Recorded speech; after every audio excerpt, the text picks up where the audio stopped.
Barrister G P Pillai. Barrister G P Pillai നമുക്കറിയാം. Barrister G P Pillai എന്ന് പറയുമ്പോൾ നമുക്കറിയാം തിരുവിതാംകൂറിലെ ആദ്യത്തെ കോൺഗ്രസ്സുകാരൻ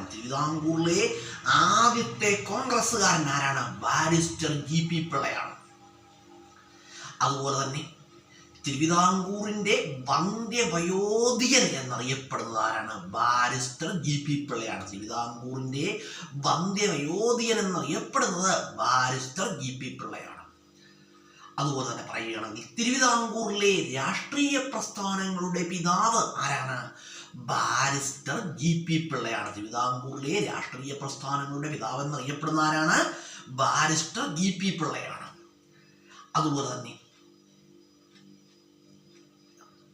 അതുപോലെ തന്നെ പറയുകയാണെങ്കിൽ ഗാന്ധിജിയുടെ ആത്മകഥയിൽ പരാമർശിക്കുന്ന ഏക മലയാളി ആരാണ്? ബാരിസ്റ്റർ ജി പി പിള്ളയാണ്. ഗാന്ധിജിയുടെ ആത്മകഥയാണ് എൻ്റെ സത്യാന്വേഷണ പരീക്ഷണങ്ങൾ. ചിലപ്പോൾ ഇങ്ങനെ ചോദിക്കാം, എൻ്റെ സത്യാന്വേഷണ പരീക്ഷണങ്ങളിൽ പരാമർശിക്കുന്ന ഏക മലയാളി ആരാണ്? ബാരിസ്റ്റർ ജി പി പിള്ളയാണ്. ഇന്ത്യൻ നാഷണൽ കോൺഗ്രസിൽ അംഗമാകുന്ന ആദ്യത്തെ മലയാളി.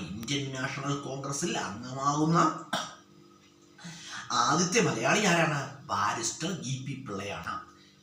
അതുപോലെ തന്നെ മലയാളി മെമ്മോറിയൽ എന്ന് പറയുമ്പോൾ നമുക്കറിയാം, മലയാളി മെമ്മോറിയൽ എന്ന് പറയുന്നത് അതായത് തിരുവിതാംകൂറിലെ സർക്കാർ ഉദ്യോഗങ്ങളിൽ തമിഴ് ബ്രാഹ്മണരെ ആയിരുന്നു നിയമിച്ചുകൊണ്ടിരുന്നത്. അതിന് പകരമായിട്ട് അഭ്യസ്തവിദ്യരായ മലയാളികളെ തിരുവിതാംകൂറിലെ സർക്കാർ ഉദ്യോഗങ്ങളിൽ നിയമിക്കണമെന്ന് ആവശ്യപ്പെട്ടുകൊണ്ട് തയ്യാറാക്കിയ ഒരു നിവേദനമായിരുന്നു ഏത്? മലയാളി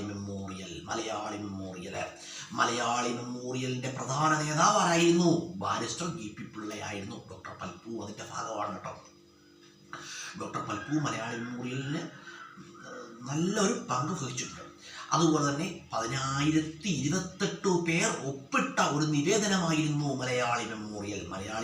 ആർക്ക് സമർപ്പിച്ചു? ശ്രീമൂലം തിരുനാളിന് സമർപ്പിച്ചു.